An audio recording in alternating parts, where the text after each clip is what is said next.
zuten Balkalderako ere omenaldia, eta batzuei iruditzen zaie omenaldi gehiegi direla. A nosotros, aunque nos digan que son muchos homenajes, todos nos parecen pocos, y tendrán que ser muchos, porque fueron 3.500 en Navarra asesinados brutalmente. Nos han vendido alguna vez una borra de que si hubo una guerra, no sé qué. Aquí en Navarra no hubo absolutamente ningún frente de guerra.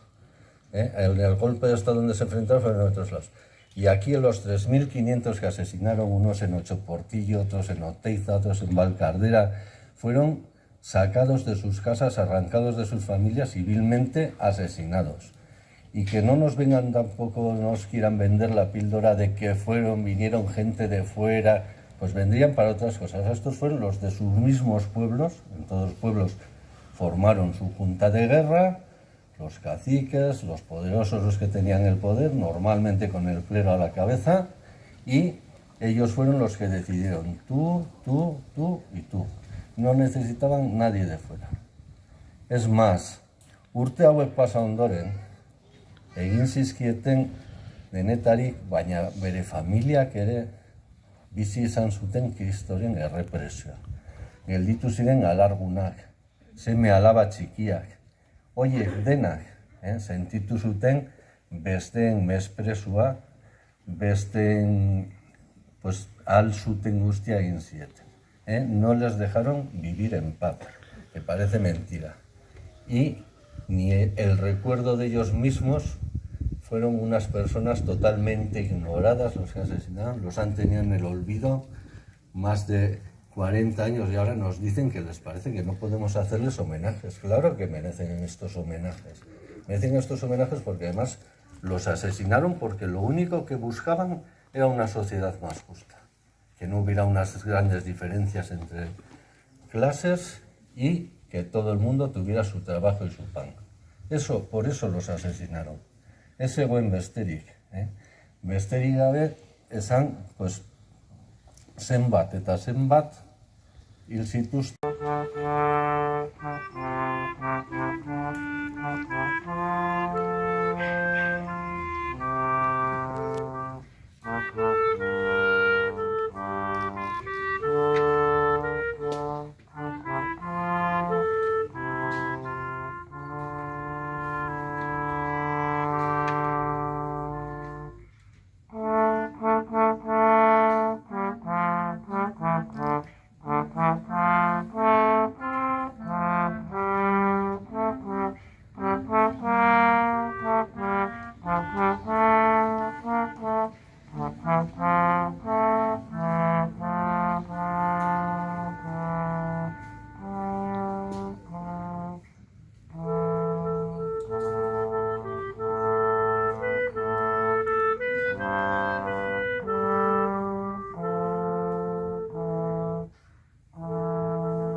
Ezinegon batzuk ez dute oraindik izenik. Utxarte batzuk ez ditu orbelak estaltzen. Jakin nahiak ez dira euri langarretan lurruntzen. Egonezin batzuk gogoan fosiltzen dira eta harrizko labar bilakatu. Ezinegon batzuk sutondoan batzen gaituzte. Izan ginenari buruzko istorioak xuxurlatzen dizkigute.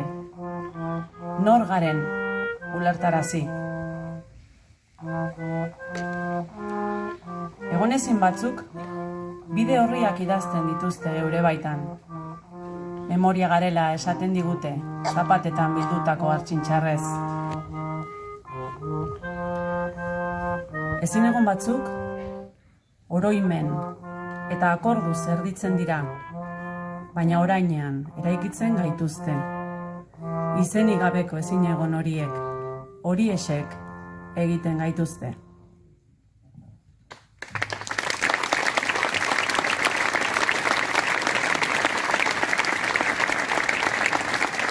Eutsi diozuen familiei. La falta de sensibilidad política para con los represaliados de 1936 en Navarra solo se ha roto en los últimos años con la implicación del gobierno y los ayuntamientos en este tipo de actos. Para nuestros ayuntamientos ha constituido un gran honor y satisfacción poder organizar este acto de reparación. Queremos transmitir nuestro agradecimiento y admiración a las familias que durante tanto tiempo mantuvisteis vuestra demanda de justicia en medio de la incomprensión e incluso el rechazo de amplios sectores de la sociedad. Azken urteotan asko hitz egin da memoria historikoaz eta berrikiago memoria demokratikoaz. Historia oroimenaren zientzia gisa har daiteke. Kolektibitate baten iraganeko gauza garrantzitsuenei buruzko kontakizun bat eraikitzen saiatzen dena. Memoria berriz nozio politiko eta simbolikoa da. Kolektibitate batek gogoratu beharko lituzkeen eta bere nortasuna osatzen laguntzen duten gertakariei lotua, bizikidetza eta errespetua balioetan oinarrituta. Estos últimos años se ha hablado mucho de memoria histórica y más recientemente de memoria democrática. La historia podrá considerarse como una ciencia de la memoria, que intenta construir un relato sobre lo más relevante del pasado de una colectividad. Memoria es una noción más política y simbólica.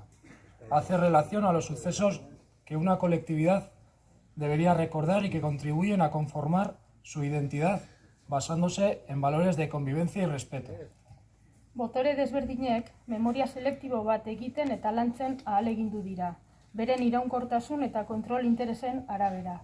Zibilizazio zaharrenetatik sistematikoki egin ohi da monumentuen eraikitzea, kronikak idaztea eta bar, memoria ofizial iraunkorra sortzeko. Los distintos poderes han procurado elaborar y cultivar una memoria selectiva en función de sus intereses de permanencia y de control.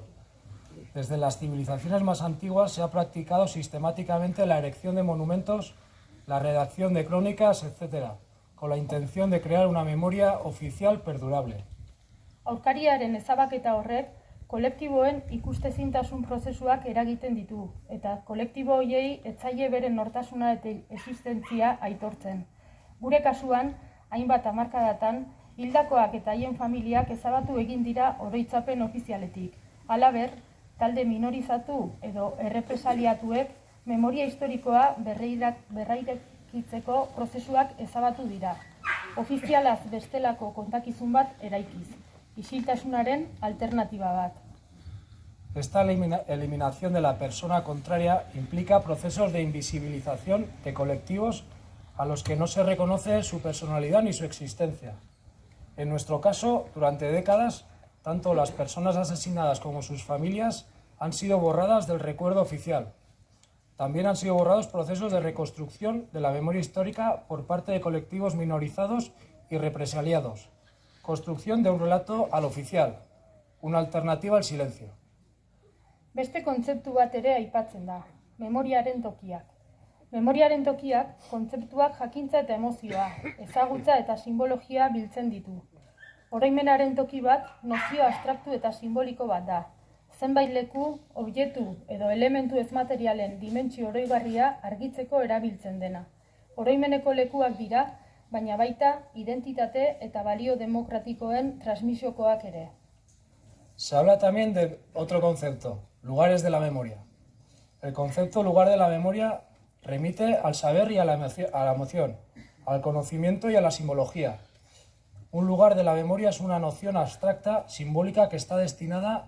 Los versos de Bertolt Brecht de que hay que luchar toda la vida porque esos son los imprescindibles.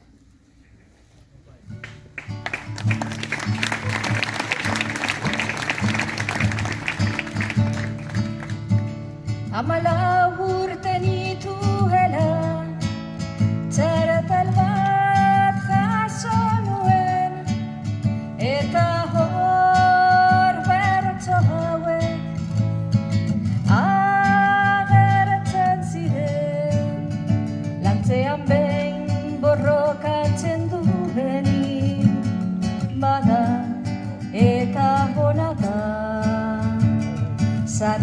sarritan borrokatzen duenik ere bada eta hona da. Baina etengabean borrokatzen duenik bada eta hauek ezinbestekoak dira. Behin eta berriro irakurri nuen, behin eta berriro gogoratu nintzen, behin eta berriro irakurri nuen, behin eta berriro gogoratu nintzen. Ea beti borrokatzeko gai izango nintzateke, kezkatzen ninduen orain argi ikusten dut. Lor daitekela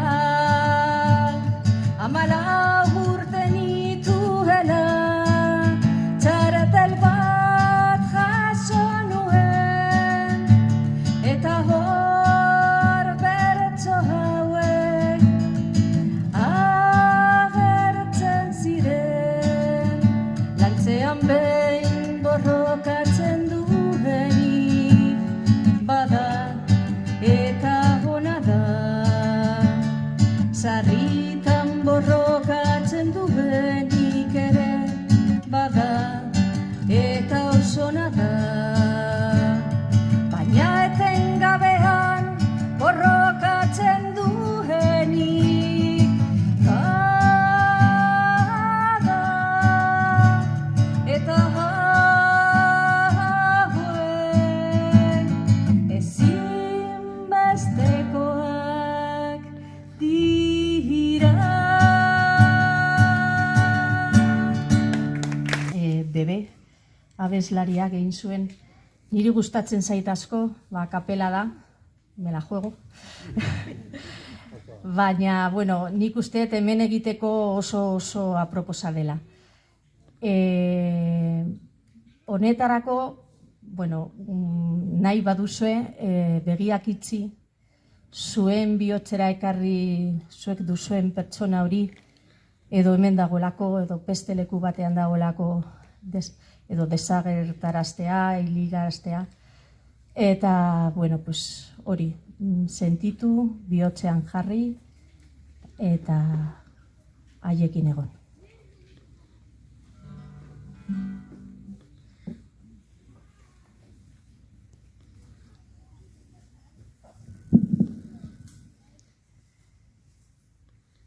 Te echo de menos, le pido al aire, te busco, te pienso, te siento y siento que como tú no habrá nadie. Y aquí me quedo con mi cajita de la vida, cansada, a oscuras, con miedo y este frío que nadie me lo quita. Tengo razones para buscarte, tengo necesidad de verte, de oírte, de hablarte. Tengo razones para esperarte, porque no creo que haya en el mundo nadie más a quien ame. Tengo razones de sobra para pedirle al viento que vuelvas, aunque sea como una sombra. Tengo razones para no poderte olvidar, porque este trocito de felicidad fuiste tú quien me lo dio a probar. El aire huele a ti, mi casa se cae porque no estás aquí. Mis sábanas, mi pelo, mi ropa te buscan a ti. Mis pies son como de cartón, que voy arrastrando por cada rincón.